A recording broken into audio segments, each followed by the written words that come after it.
జీవితంలో ఒక్కసారైనా కన్న తల్లిదండ్రుల గురించి ఆలోచించినటువంటి వ్యక్తి జగన్మోహన్ రెడ్డి తల్లిదండ్రుల గురించి మాట్లాడుతున్నాడు. ఆ వ్యక్తికి జగన్మోహన్ రెడ్డి తల్లిదండ్రుల గురించి మాట్లాడే ముందుగా వాళ్ళ తల్లిదండ్రులను ఏ రోజైనా పట్టించుకున్నాడా, పట్టెడన్నం పెట్టాడా, అసలు కన్న తల్లిదండ్రుల గురించి మాట్లాడే అర్హత ఈ పెద్ద మనిషికి ఉందా అని సోషల్ మీడియాలో నెటిజన్లు ట్రోల్స్ చేస్తున్నారు. ఎవరిని? ఒక్కసారి ఆ పెద్ద మనిషికి కన్న తల్లిదండ్రుల గురించి మాట్లాడే అర్హత ఉందో లేదో ఈ వీడియో చూసిన తర్వాత ఆ పెద్ద మనిషి ఎవరో తెలుసుకుంటూ మీరే మీ అభిప్రాయాలను కామెంట్ల రూపంలో తెలియజేయండి. తండ్రి చనిపోయాడు, తండ్రికి పూజలు చేస్తారు. ఎందుకు? ఓట్ల కోసం. తల్లి బతికుంది, తల్లి ఆస్తికి ఆవిడ్ని హింస పెడతాడు. ఇడుపులపాయలో విజయమ్మ గారు, జగన్మోహన్ రెడ్డి గారు కలిసి ఉన్నటువంటిది కలపడకపోతే ఏం చేస్తాం? ఆయన అసలు తల్లిదండ్రుల గురించి మాట్లాడేటటువంటి నైతిక హక్కు నీలాంటి దుర్మార్గుడికి ఎక్కడ ఉంది? నీ తల్లి గారి పేరు కానీ, నీ తండ్రి గారి పేరు కానీ ఒక్కరోజన్నా నువ్వు ఎప్పుడన్నా చెప్పావా? నీ తల్లిదండ్రులు చనిపోతే నువ్వు తలనీలాలు ఇవ్వాల, దహన సంస్కారాలు ఏంటో నువ్వు చేయలేదు. అలాంటి దుర్మార్గుడు కదా నువ్వు. చంద్రబాబు నాయుడు తల్లిదండ్రులతో దిగిన ఫోటో ఏమైనా ఉందా? చంద్రబాబు నాయుడు తల్లిదండ్రుల యొక్క పాదాలకు నమస్కారం చేస్తూ వాళ్ళ దీవెనలు తీసుకుంటున్నట్టుగా ఎక్కడైనా ఫోటో ఒకటి ఉందా? కానీ తండ్రికి మాత్రం చనిపోయాడు కాబట్టి, ఓట్లు కావాలి కాబట్టి పూజలు చేసే పరిస్థితి ఉన్నాడు. అవునా కాదా?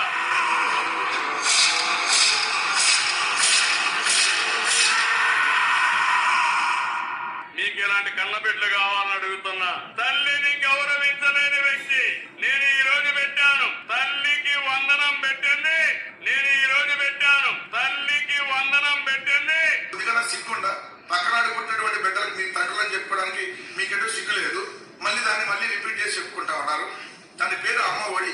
జగన్మోహన్ రెడ్డి గారు అమ్మ ఒడి అనేటటువంటి కార్యక్రమాన్ని దేశ చరిత్రలో ఎక్కడా లేని విధంగా తీసుకొని వచ్చినటువంటి విషయం రాష్ట్ర ప్రజలందరికీ తెలుసు. దాన్ని కాపీ కొట్టి పేరు మార్చామన్న విషయం కూడా అందరికీ తెలుసు. ఎక్కడైనా ఈ వయసులో కనీసం 75-76 వయసు వచ్చింది. కనీసం ఈ వయసులో అన్న ఒక్కరోజన్నా మంచి మాట చెప్పడం నేర్చుకో. చూశారుగా, కన్న తల్లిదండ్రులను ఏ రోజు ప్రపంచానికి పరిచయం చేయనటువంటి చంద్రబాబు నాయుడు జగన్మోహన్ రెడ్డి తల్లిదండ్రుల గురించి మాట్లాడుతున్నాడు. జగన్మోహన్ రెడ్డి సొంతంగా సంపాదించుకున్న ఆస్తులు షర్మిలకు ఇవ్వలేదని ఈయన యొక్క ఏడుపు.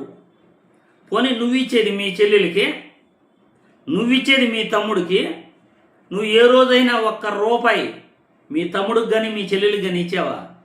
జగన్మోహన్ రెడ్డి 200 కోట్లు తాను స్వయంగా సంపాదించిన ఆస్తిలో ఆయన క్యాష్ రూపాన వాళ్ళ చెల్లెలకి భాగం ఇచ్చాడు, డబ్బులు ఇచ్చాడు.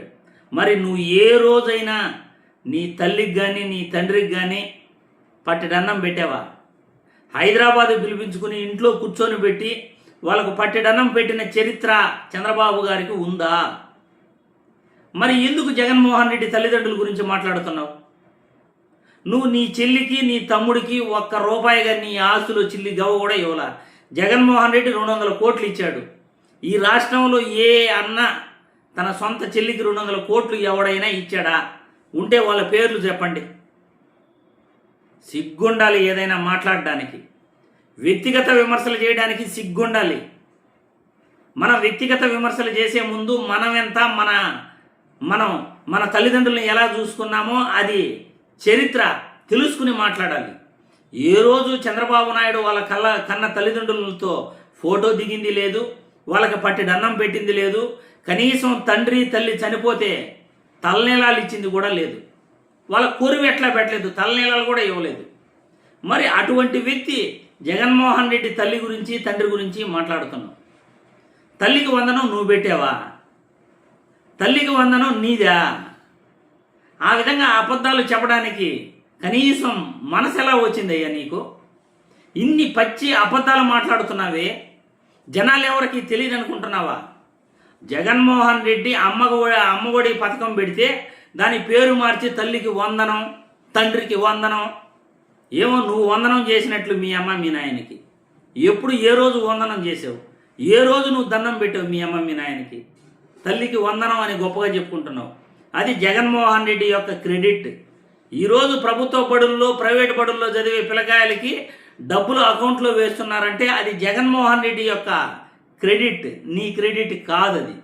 అబద్ధాలు చెప్పడం మానేసి, వ్యక్తిగత విమర్శలు మానేసి, ప్రభుత్వ బడులు ఎలా బాగు చేయాలి, ప్రైవేటు కళాశాలలో ఫీజులు ఎలా తగ్గించాలి, వ్యవసాయ రంగంలో రైతులకు ఎలా మేలు చేయాలి, రాష్ట్రంలో శాంతి భద్రతలు ఎలా కాపాడాలి, ప్రజాస్వామ్యాన్ని ఎలా రక్షించాలి, ప్రభుత్వ వైద్య రంగంలో ఎలా ప్రజలకు ఉచిత వైద్యం అందించాలి, ఇలాంటివి ఒక ముఖ్యమంత్రిగా నీ ప్రభుత్వంలో చేసి చూపించు. పేదరిక నిర్మూలన కోసం ప్రయత్నించు. ఇప్పటికైనా, గతంలో ఎప్పుడూ చేయలేదు, ఇప్పటికైనా ప్రయత్నించు. వ్యక్తిగత విమర్శలు మాని.